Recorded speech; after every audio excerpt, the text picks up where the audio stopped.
52% OBC आहेत, 52%. देशात सगळ्यात मोठं कोण असेल तर ही 52% ओबीसी. आणि हे तिकीट मागतं जेडपी तर कोणाला 2% वाल्याला. जेडपी तर माहिती आहे, कारखान्याला वाईस चेअरमन माहिती. महाराष्ट्राचा मुख्यमंत्री, देशाचा प्रधानमंत्री व्हायचा अधिकार बाबासाहेबांनी तुमच्या माझ्या बापाने दिलेला आहे. बापाला बाप म्हणा की कुणाला बी साहेब म्हणताय, कुणाला भाऊ म्हणताय ह्या. आणि मग जे 31ला जनगणना झाली त्या 31-32ला अधिकार मिळाले, परंतु ओबीसीला ते हक्क मिळाले नाही. कुणाला मिळालं आरक्षण? SC ST ला. मग बाबासाहेबांनी संविधान बनवताना त्याच्यात 340वा आर्टिकल पहिलं लिहिलं, पहिलं ती लिहिलं. आणि त्या 340व्या आर्टिकल नुसार ओबीसीच्या आरक्षणासाठी आयोग गठीत करण्याची तरतूद केली. 48ला पंडित जवाहरलाल नेहरूंनी घटना दुरुस्ती केली. घटनेतच ओबीसीचं आरक्षण कॅन्सल. मग बाबासाहेबांनी हिंदू कोड बिल म्हणजे ह्या महिलांसाठी आणि ओबीसीसाठी, आमच्यासाठी नाही आम्हाला मिळालं होतं. आणि आमचं कोण आमच्याकडे कोण काढायचं बिडायचं बी म्हणू शकत नाही. आम्ही 3 पाट्या हरवतो. तुम्ही बघितलंय 2 एप्रिल 2018ला तुम्ही होता की मोर्चात करत नाही अॅट्रॉसिटी रद्द करा म्हणून. त्यांच्या बरोबरच होता तुम्ही.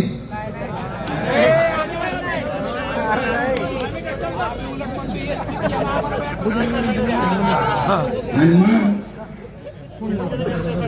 नाही मी मोर्चाचं सांगितलं आपलं, तसलं किती मोर्चा काढा आम्हाला काय फरक पडत. दिल्लीला जाऊन संसदेत जाऊ का, दिल्लीच्या संसदेच्या गेटवर जाळायची ताकद ठेवतो बाबासाहेबांच्या औलादे.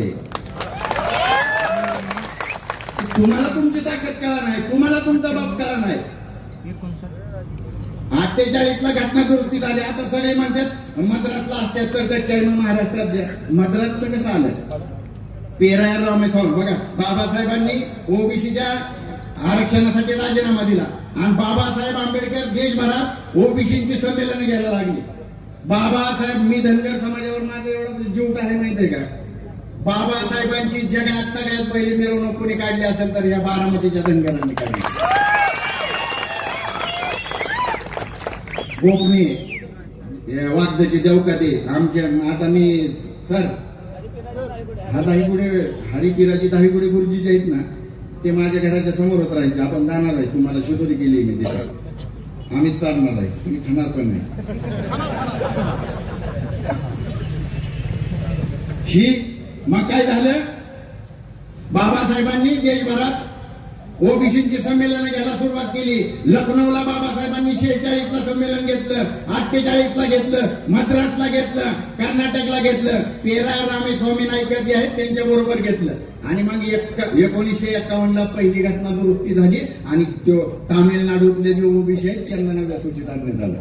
9व्या सूचीत त्यांचं आरक्षण जाऊ शकत नाही. तुमचं किती खासदार आणा, किती बी खासदार आणलं तरी काय होणार नाही. पुढं 52ला पहिली निवडणूक झाली. आणि पहिल्या निवडणुकीच्या अगोदर मग काँग्रेसने आश्वासन काय दिलं, ओबीसीला आरक्षण देणार. मग नेहरूचं बहुमत आलं आणि मग 340व्या आर्टिकल नुसार काका कालीलकर आयोग गठीत करण्यात आला. काका कालीलकर आयोगाने अभ्यास केला, अभ्यास दौरा केला आणि ती यादी जी आहे ती नेहरूंकडे दिली. नेहरूंनी ती यादी राजेंद्र प्रसादकडे दिली. राजेंद्र प्रसादने जवाहरला बोलावलं. जवाहर, आधीच आपण SC ST ला दिलेला आहे, ह्या 52% ओबीसीला जर तू आरक्षण देशील तर तुला मला मिठाई वाटावी लागेल फक्त. मग काय करायचं, मग कालीलकराला बोलावलं. कालीलकराला खाली लिहायला लावलं की हे जरी खरं असलं तरी मी ह्याच्याशी सहमत नाही. त्यांनी एक ओळ खाली लिहिली आणि तो काका कालीलकर आयोग कचऱ्याच्या टुपलीत टाकून देण्यात आला. आणि मग 1956ला 1956ला बाबासाहेबांचं महापरिनिर्वाण झालं. त्यानंतर ह्या बॅनरवर जे महापुरुष आहेत कांशीरामजी, त्यांच्या नंतर जो मधला गॅप होता तो कांशीराम साहेबांनी DS4 बॉम्बचेप आणि BSPच्या माध्यमातून आंदोलन सुरू केली. मंडल आयोग लागू करो वरना खुर्ची खाली करो. कांशीराम साहेबांनी 300 पेक्षा जास्त दिवस संसदेला घेराव घातला होता. त्यावेळी तुम्ही विरोधात मोर्चा काढत होता. आता म्हणू नका. गावडे सर आहेत का इथं? गावडे सर आहेत का आपले? राजाराम गावडे, विचारा त्यांना की मोर्चा काढला होता का नाही त्यांनी. त्यांच्या आरक्षणाच्या विरोधात ती मोर्चात होतं कोर्ट घेऊन ही नाही पाहिजे. तुम्हाला कोणीतरी सांगितलं ही मारामागतच आहे. ही तुमचं होतं, तुमची लढाई आम्ही लढलेलो आहे. तुमच्यासाठी आमची लेकरं बाळ मेलेली आहेत, मारल्यात, जाळू जाळू मारल्यात, बुकसू बुकसू मारल्यात. मंडल आयोग लागू करो वरना खुर्ची खाली करो. आज 73 ला मंडल आयोग बीपी मंडल के खासदार होते बिंद प्रसाद मंडल, त्यांच्या अध्यक्षतेखाली मंडल आयोग गठीत झाला आणि तो मंडल आयोग लागू करायला काय झालं 89 ला.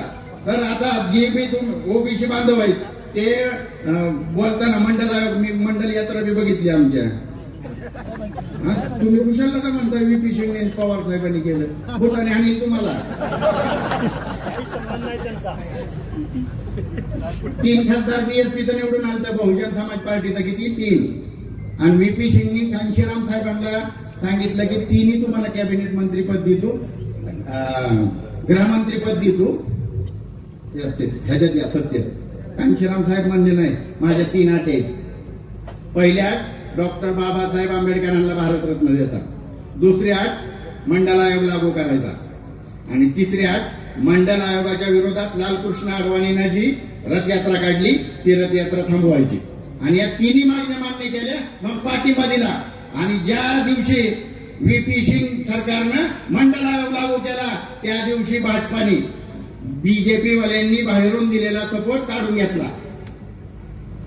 मग आता BJPने काढून घेतला, ओबीसीचं चांगलं करणारी जर हे काँग्रेसच्या अवलादी असतील तर ह्यांनी सपोर्ट देता होता, ह्यांनी का नाही दिला? दोघं एकाच बापाच्या अवलादी आहेत, एक मावशीचा आहे एक चौकीचा आहे.